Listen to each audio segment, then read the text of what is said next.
JavaScript টিউটোরিয়ালের আজকের পর্বে সবাইকে স্বাগতম। আজকে আমি জাভাস্ক্রিপ্টের ফাংশন নিয়ে আলোচনা করব।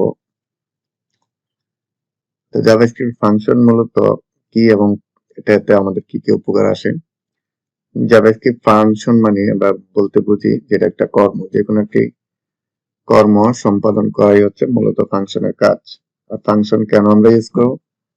ফাংশনটা মূলত সবসময় বিভিন্নভাবে এটাকে রিইউজ করা যায় এবং কোডের সংখ্যা অনেক কমে যায় এবং এটা বোঝা অনেক সহজ হয়ে যায়, কারণ প্রত্যেকটা ফাংশন একটা সেপারেটলি আমরা আলাদা করে রাখতে পারি, সেজন্য আমরা খুব সহজে এটা বুঝতে পারি।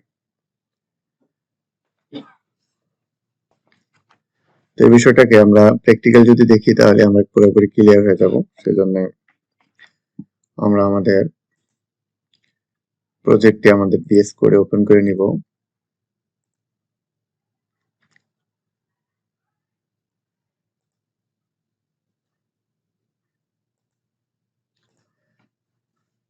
আমাদের প্রজেক্ট ফোল্ডারটি ওপেন করে নিলাম। তো এখানে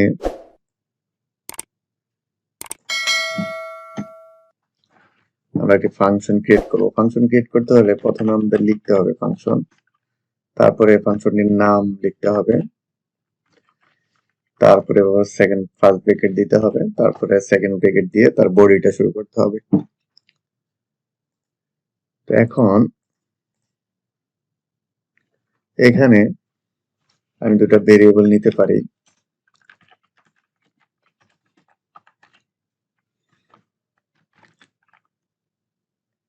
নাম 1 সমান সমান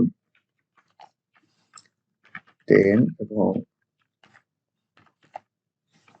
নাম 2 সমান সমান 20, এবং এটাকে আমি প্রিন্ট করি, অথবা এটাকে আমি এখানে একটু আরেকটি ভেরিয়েবল নিয়ে আমরা এটাকে যোগ করলাম। ফার্স্ট এবং সেকেন্ড ভেরিয়েবলটাকে আমরা এখানে যোগ করে নতুন একটি ভেরিয়েবলে কল করলাম এবং সেই ভেরিয়েবলটাকে আমরা document.write দিয়ে আমরা প্রিন্ট করে নিলাম। তো এখন আমি যদি এটাকে লাইভ সার্ভারে ওপেন করি,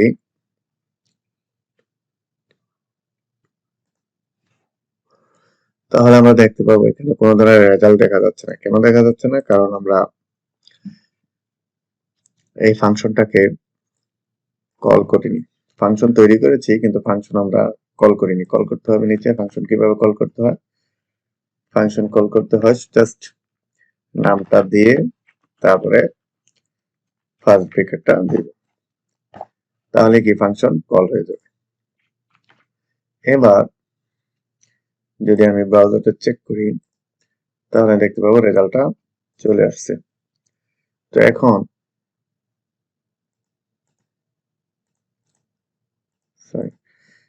এখন এটা হচ্ছে মূলত ফাংশন। এখন এই ফাংশনটাকে আমি এখানে আমি একবার ফাংশন লিখেছি এবং এটাকে আমি যতবার কল করবো ততবারই এখানে আমার রেজাল্ট আসবে। তার উদাহরণস্বরূপ আমরা অনেকবার কল করেছি, আপনি দেখতে পাবো এখানে চলে আসছে অনেকগুলো রেজাল্ট। আমি যদি এটাকে একটু ব্রেক দেই, বিআর ট্যাগ ইউজ করি, তাহলে নিচে নিচে লাইনটা আসবে।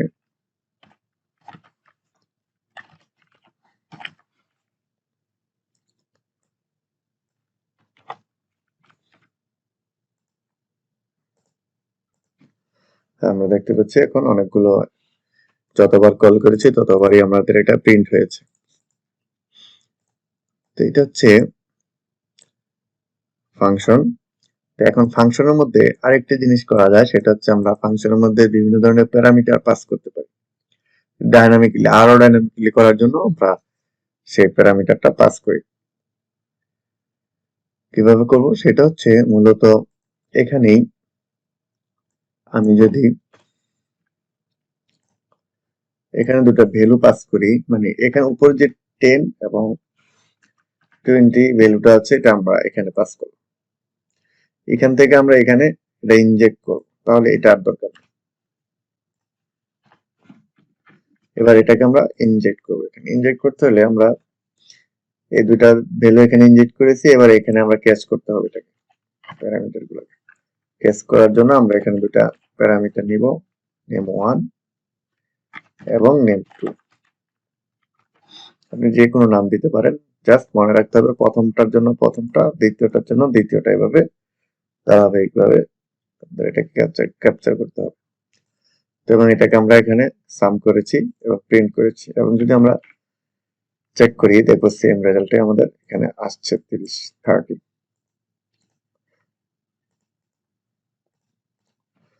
সো এটা হচ্ছে মূলত আমাদের ফাংশনের মধ্যে প্যারামিটার এবং আর্গুমেন্ট পাস করলাম। এবার এখানে আমরা আরো কয়েকবার আমরা মাল্টিপলি প্রিন্ট করতে পারি এবং ভ্যালুগুলো চেঞ্জ করে দিতে পারি।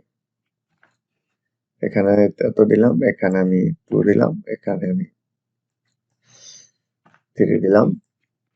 এবার আমি যদি আবার চেক করি দেখতে পাবো প্রত্যেকটার জন্য আলাদা আলাদা ভ্যালু এখানে প্রিন্ট হয়েছে। ফাংশন কিন্তু আমি একটাই লিখেছি, কিন্তু ভ্যালু কিন্তু অনেকগুলো পরিবর্তিত ভাবে আমরা শো করাইতে পারছি। তো এটি হচ্ছে মূলত একটি ফাংশনকে আমরা কল করলাম, এটাকে ব্যবহার করলাম অনেকবার, মানে রিইউজ করলাম। এর জন্য আমাদের কোডটা অনেক কমে গেছে। কারণ কি, যদি আমরা রিইউজেবল না করতাম তাহলে প্রত্যেক ক্ষেত্রে আমাদের এরকম ফাংশন ক্রিয়েট করতে হতো বা ক্যালকুলেশন গুলো করতে হতো। তো এখানে আরেকটা বিষয় আছে, আমরা একটা ফাংশনের মধ্যে কিভাবে ডাটাটা রিটার্ন করি, কোন ধরনের ভ্যালু রিটার্ন করি, সেটা আমরা দেখবো এখন। তো সেটার জন্য মূলত আমি এই ডকুমেন্ট ডট বাদ দিয়ে দিলাম এবং এটাকে আমি এখানে রিটার্ন কল করলাম। এখন রিটার্ন যখন কল করলাম তখন আমাকে খেয়াল করতে হবে, আমরা যখন কোনো ফাংশনের ভিতরে কোনো ভ্যালুকে রিটার্ন করি তখন মূলত ওই ফাংশনটা সেই ভ্যালুর সমান হয়ে যায়। তার উদাহরণ কিভাবে, আমি যদি রিফ্রেশ করি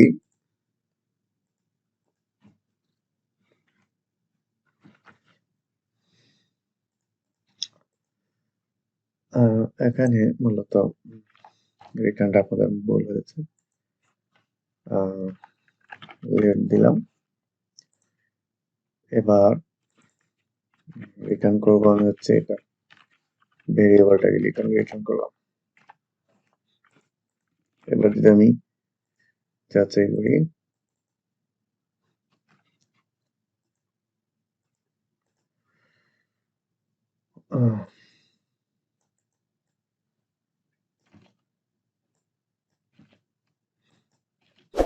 সরি এখানে টোটালি আমি এটা রিটার্ন করে দিব এখানে। এবার যদি আমি চেক দেই,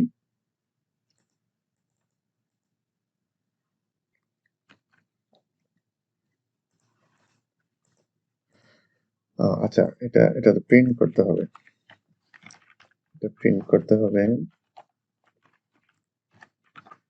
রাইট।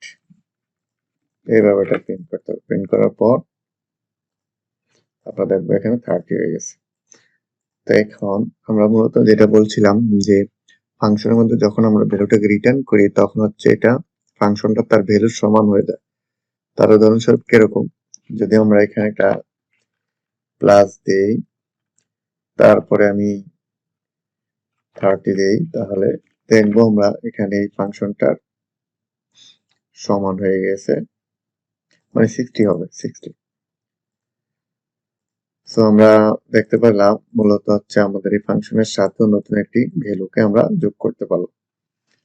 তো এটাই হচ্ছে মূলত আমরা একটা ফাংশন কিভাবে জানতে পারলাম যে ফাংশন কিভাবে কল করতে হয়, ফাংশনে আমাদের কি কি কাজে আসে, ফাংশন থেকে কিভাবে প্যারামিটার পাস করাতে হয়, ফাংশনের মধ্যে কিভাবে রিটার্ন করতে হয়। এবার আমরা যে প্যারামিটার গুলো এখানে রিটার্ন করেছি, এই নাম্বার, আপনি এখানে টেক্সট রিটার্ন করতে পারেন, যে কোনো কিছু, যে কোনো ধরনের ডাটা টাইপ এখানে রিটার্ন করতে পারেন। তো আজকের ভিডিওতে এই ছিল, পরবর্তী ভিডিওর আমন্ত্রণ জানিয়ে এখানে বিদায় নিচ্ছি। আল্লাহ হাফেজ।